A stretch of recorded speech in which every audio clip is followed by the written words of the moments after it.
పాపం పైకి ఆ మందబుద్ధి అయిన నాయకత్వంలో ఉన్నాడు, కానీ లోపటంతా అటే బహిరంగానే బయటపడుతున్నాడు. ఆయన రాహుల్ గాంధీతో ఏమి కావట్లేదు, చేతకాకుంటున్నాడు. ఇంత ఓపెన్గా ప్రధానమంత్రి బహిరంగ నాతో రమ్మంటాడు.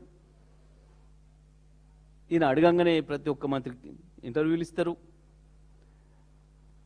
ఈయన బ్లాక్మెయిల్ చేస్తే ఈయన నువ్వు నన్ను కల్పిస్తావా కలిపి అనగానే ఇక్కడున్న కేంద్ర మంత్రి, వాస్తవానికి కేంద్ర కేబినెట్ మంత్రి అంటే ముఖ్యమంత్రితో సమానమైన ర్యాంక్, కానీ ఈడ తిట్టుకొని పోయి ఢిల్లీలో డ్యూటీలు పడతారు. అందుకే ధైర్యంతోనే జాతీయ బ్యాంకును కూడా బ్లాక్మెయిల్ చేయగలుగుతున్నాడు.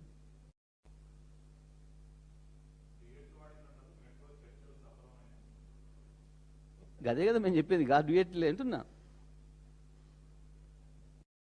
అంటే ఈయన ఆయన అడుగుడు, ఆయన కలిసిపోబుడు. గత చరిత్రలో ఎప్పుడైనా చూసిరా మీరు? మొత్తం ఇప్పుడు భారతదేశ చరిత్రలో ఇప్పటి వరకు ఒక కేంద్ర కేబినెట్ మంత్రిని భయపెట్టిస్తే తీసుకుపోయి ప్రధానమంత్రిని ఇంకో మంత్రిని కలిపినట్టు, తోటి మంత్రిని కలిపినట్టు.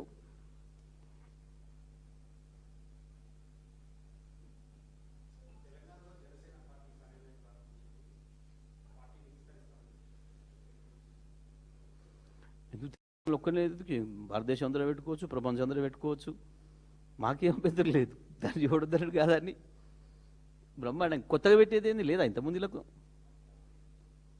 అసలు పుట్టినప్పుడే ఇక్కడ పుట్టినామని చెప్పే కదా. మీరంతా మర్చిపోయారా ఏంది? మీరంతా యాదమరుస్తుర్రు. ఆయన బ్రహ్మాండంగా 11 రోజులు నిరాహార దీక్ష తెలంగాణ వచ్చినందుకు అక్కడనే కదా చేసింది, జనసేన పార్టీ ఆఫీసులనే కదా. 11 రోజులు నిరాహార దీక్ష చేసిన అని చెప్పి ఆనందం లేదు నేను తెలంగాణ వచ్చినందుకు, అమరవీరుల త్యాగాన్ని నిరసనగా అని చెప్పి కదా.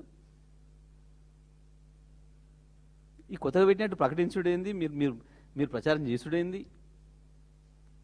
చాలా ఆశ్చర్యంగా ఉంది.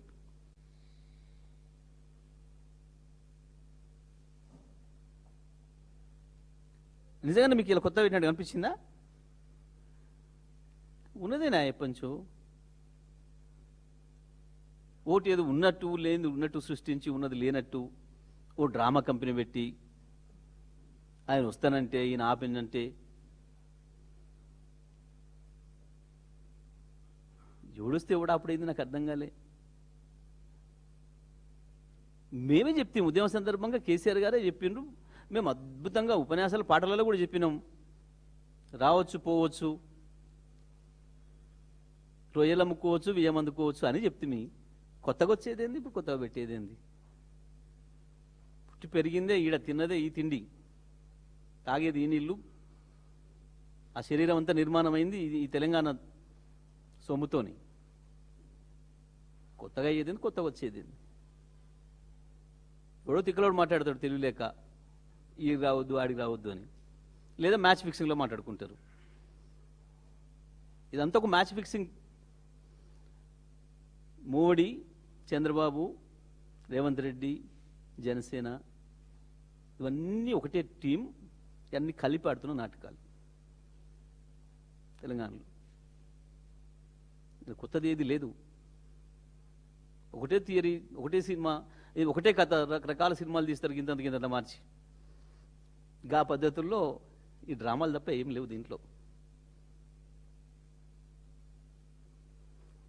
ఏ సినిమా చూసినా ఏముంటుంది, చివరి ముగింపు అదే కదా. ఎట్లా